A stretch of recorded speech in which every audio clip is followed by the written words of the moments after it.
இன்றைய காலை பொழுதிலும் கூட இது வானத்தின் வாசல் ஊழியத்தின் மூலம் உங்களை சந்திப்பதில் கர்த்தருக்குள் மிகுந்த சந்தோஷம் அடைகிறேன். என்னை பாதுகாக்கிறவர் ஒருவர் உண்டு, என்னை நேசிக்கிறவர் ஒருவர் உண்டு, என்னை தப்புவிக்கிறவர் ஒருவர் உண்டு.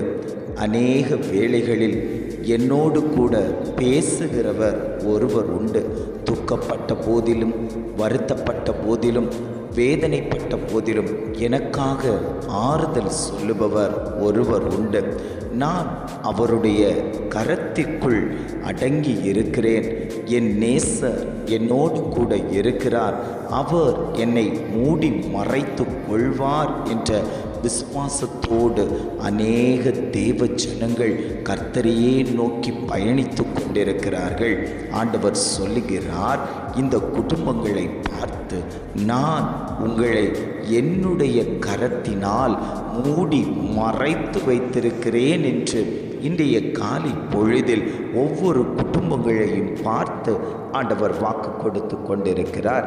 இன்றைய காலை பொழுதிலும் கூட ஆண்டவர் நமக்கு தரக்கூடிய நல்ல வார்த்தை என்னவென்றால், ஏசாயா 51 அதிகாரம் 16 வசனம் இவ்வாறாக சொல்லுகிறது, என் கரத்தின் நிழலினால் உன்னை மறைக்கிறேன். வசனம் இவ்வாறாக சொல்லுகிறது, என் கரத்தின் நிழலினால் உன்னை மறைக்கிறேன்.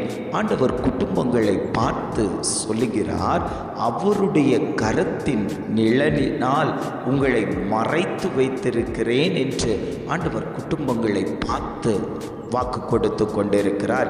இன்றைக்கு அநேக குடும்பங்கள் சிதறி கிடக்கின்றன.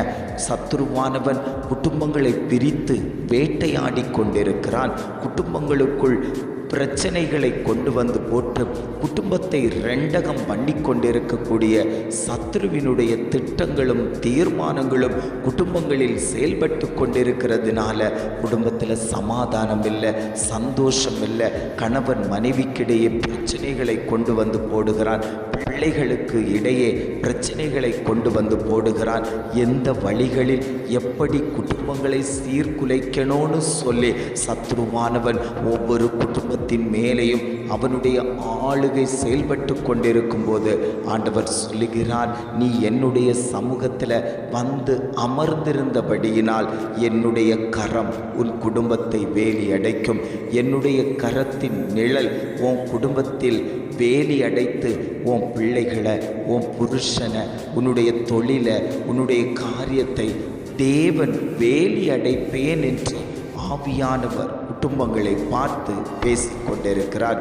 தேவ ஜனத்துக்கு விரோதமாய் சத்துருவானவன் எழும்பும் போது அதற்கு எதிரிடையாய் கர்த்தர் யுத்தம் செய்வதற்கு, சத்துருவோடு போராடுவதற்கு அவர் நமக்காக யுத்தம் பண்ணி கொண்டிருக்கிறார்.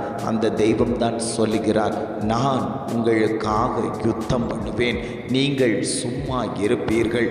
உங்களை நான் பாதுகாப்பு கொடுப்பதற்கு, உங்களை நான் பலப்படுத்துவதற்கு, உங்களை நான் ஸ்திரப்படுத்துவதற்கு என்னுடைய கரம் பராக்கிரமம் செய்யும். விழுந்து கிடந்த உன்னை தூக்கி எடுப்பார் இல்லாமல், உன்னை அரவணைப்பார் இல்லாமல் அநேகர் உன்னை பார்த்தும் பார்க்காதது போல் போனார்கள் அல்லவோ. நான் உன்னோடு கூட இருந்து உன்னை தூக்கி சுமந்து உனக்கு வேண்டியவைகளையெல்லாம் செய்து என் கரத்தினால் உன் காயங்களுக்கு மருந்து போட்டு ஆற்றி கொண்டிருக்கிற தெய்வம் சொல்லுகிறார், நான் உன்னை விட்டு விலகுவதுமில்லை, உன்னை கைவிடுவதுமில்லை. என்னுடைய செட்டையின் நிழலுக்குள் நான் உங்களை மூடி மறைத்து வைத்து கொண்டிருக்கிறேன். நான் உங்களை சத்ருவின் கரத்தில் விட்டு கொடுப்பதில்லை. சத்ரு உங்களை வேட்டையாடுவது இல்லை. பாழாக்கும் கொள்ளை நோக்கி நான் உங்களை விட்டு கொடுப்பதில்லை. கண்ணிக்கு தப்புவித்து உங்களை நான் பாதுகாத்து கொண்டிருக்கிறேன். மரண கண்ணிகள் பல உங்கள் வாழ்க்கையில் வந்து மோதி அடித்ததல்லவோ. எப்பொழுதோ மண்ணிட்டு மூட வேண்டிய நிலையில் இருந்த உங்களை நான் தூக்கி எடுத்து ஜீவ சுவாசத்தை தந்து, ஜீவனை தந்து அந்த நித்தியமான அந்த வீட்டில் கொண்டு போய் சேர்ப்பதற்கு உங்களை நான் என் கரத்தின் நிழலினால் மூடி மறைத்து வைத்திருக்கிறேன் அல்லவோ. அந்த தெய்வம் தான் உங்களை பார்த்து சொல்லுகிறார், நான் உங்களோடு கூட கூட இருக்கிறதுனால சத்துருவானவன் உங்கள் குடும்பத்தில் செயல்படுவதில்லை. இருளின் அந்தகாரங்கள் குடும்பங்களை விட்டு வெளியேறும். இருளின் மந்தாரங்கள் அந்த குடும்பத்தில் செயல்படுவதில்லை. இருளின் ஆதிக்கங்கள் உங்கள் குடும்பத்தை விட்டு, பிள்ளைகளை விட்டு, உங்கள் காரியத்தை விட்டு அது வெளியேறும் என்று ஆவியானவர் திட்டமாய் தீர்மானமாய் குடும்பங்களை பார்த்து அவர் பேசிக்கொண்டிருக்கிறார். எத்தனையோ போராட்டம், எத்தனையோ மன வருத்தம், எத்தனையோ கவலைகள், எத்தனையோ வருத்தங்கள். இதற்கெல்லாம் எப்பொழுது எனக்கு விடிவு காலம் வரும்? இதிலிருந்து நான் எப்பொழுது மீண்டெடுப்பேன்? நான் தேவ சமூகத்தில் அமர்ந்து கொடுக்கிறேன், தேவனையே ஆராதித்து கொண்டிருக்கிறேன், அவருடைய வார்த்தையை கீழ்ப்படிந்து கேட்டுக்கொண்டிருக்கிறேன். நான் என்னுடைய கரத்தினால அவரையே துதித்து மகிமைப்படுத்தி கொண்டிருக்கும் போது ஆண்டவர் சொல்லுகிறார், நீ உயர்த்துகிற அந்த கரத்தை பரலோகம் பிடித்து கொள்ளுகிறது. அவர் பிடித்து கொள்ளும்போது அந்த அபிஷேகம் உன்னிடத்தில், உன் குடும்பத்தின் இடத்துல அது வெளிப்படும் போது பல காரியங்கள் உன் கண்கள் காணாமல் நடந்து கொண்டிருக்கிறது. உன்னை விடுதலை தரக்கூடிய தெய்வம் உன் மத்தியில் உலாவிக் கொண்டிருக்கிறார். ஆவியானவர் எங்கேயோ அங்கே விடுதலை உண்டு என்று சொன்ன பிரகாரம் ஆண்டவர் சொல்லுகிறார், உன் குடும்பத்தில் விடுதலை உண்டு. எந்த இடத்துல விடுதலைகள் சம்பவிக்கணுமோ அந்த இடத்துல நான் விடுதலைகளை கொடுத்து உன்னை நான் உயர்த்துவதற்கு சித்தமுள்ளவராய் இருக்கிறேன். என்னுடைய வலது கரம் உன்னைக்கு பராக்கிரமம் செய்யும், உன்னை தாங்கும். என்னுடைய நீதியின் வலது கரத்தினால் நான் உன்னை தாங்கி வைத்திருக்கிறேன் மகனே, நான் உன்னை தாங்கி வைத்திருக்கிறேன் மகளே. உனக்குண்டானவைகளை எல்லாம் நான் செய்து தருவதற்கு, உதவி பண்ணுவதற்கு நான் இன்றைக்கும் ஜீவனுள்ள தகப்பனாய் உன் மத்தியில் உலாவிக் கொண்டிருக்கிறேன். எத்தனை பேர் ஆண்டவரே உன் கரத்துக்குள்ளாடி என்னை மூடி மறைத்து கொள்ளுங்கப்பா, உன் கரத்துக்குள்ளாடி என்னை ஆண்டவரே அணைத்து கொள்ளுங்க ஆண்டவரே, எந்த தீங்கும் வராதபடிக்கு ஆவியானவர் என்னை பலப்படுத்தும்படியாய் ஆண்டவரே, என் குடும்பத்தில் நிலைவரப்படும்படியாய் ஆவியானவர் என் குடும்பத்தின் மேலே உம்முடைய அந்த நிழல் படும்படியாய் நாங்கள் வாஞ்சிக்கிறோம் ஆண்டவரே. நீர் எங்கள் குடும்பத்தில் தங்கி தாபரிங்க ஆண்டவரே, நீர் வருவீரே. ஆனால் ஆண்டவரே எங்கள் குடும்பத்தில் இருக்கக்கூடிய அந்த சிறையிருப்புகள் மாற்றப்படும், அந்த கண்ணிகள் ஒட்டி தெறிக்கும். ஆவியானவருடைய வல்லமை வெளிப்படும் போது அந்த அற்புதங்கள் நடக்கும் என்பதை நாங்கள் விசுவாசிக்கிறோம் ஆண்டவரே. நீர் எங்கள் குடும்பத்தில் வருவீராக அப்படின்னு சொல்லி எத்தனை பேர் கேட்டுக்கொண்டு இருக்கிறீர்களோ அத்தனை பேருக்கும் ஆண்டவர் சொல்லுகிறார், என்னுடைய அபிஷேகம், என்னுடைய கிருபை உங்கள் மேலே வெளிப்பட போகிறது. அந்த வல்லமை வெளிப்படும் போது பல அற்புதங்கள் சரீரத்தில், உங்கள் குடும்பத்தில் நடந்து கொண்டிருக்கிறது என்று ஆவியானவர் திட்டமாய் தீர்மானமாய் குடும்பங்களை பார்த்தவர் பேசிக்கொண்டிருக்கிறார். உள்ளங்கையில் வரைந்து வைத்திருக்கிறேன் என்று சொன்ன நல்ல தகப்பன் இன்றைக்கு உங்களை உள்ளங்கையில் வரைந்து வைத்திருக்கிறார். அவர் விட்டு கொடுக்கக்கூடிய தகப்பன் அல்ல, மனிதன் கையிலும் சத்ருவின் கையிலும் விட்டு கொடுக்கக்கூடியவர் அல்ல. அவர் உங்களை மேன்மைப்படுத்துவதற்கு, உங்களை உயர்த்துவதற்கு நான் இன்றைக்கும் ஜீவனுள்ள தகப்பனாய் உங்கள் மத்தியில் உலாவிக் கொண்டிருக்கிறேன்.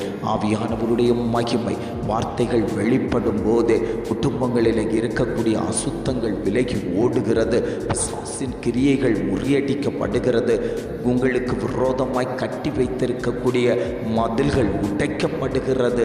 ஆவியானவருடைய அபிஷேகம் அந்த வார்த்தை உரைக்கும் போது பல கிரியைகள் குடும்பத்தில் சம்பவித்தாயிற்று என்று ஆவியானவர் திட்டமாய் குடும்பத்தை பார்த்தவர் பேசிக்கொண்டிருக்கிறார்.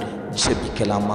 அன்பின் பரலோக பிதாவே, இந்த காலை பொழுதுக்காக நாங்கள் உம்மை துதிக்கிறோம், ஸ்தோத்தரிக்கிறோம் ஆண்டவரே. இந்த காலை பொழுதிலும் கூட ஆண்டவர் எங்களுக்கு தந்த நல்ல வார்த்தைகளுக்காக நாங்கள் உமக்கு நன்றி செலுத்துகிறோம் ஆண்டவரே.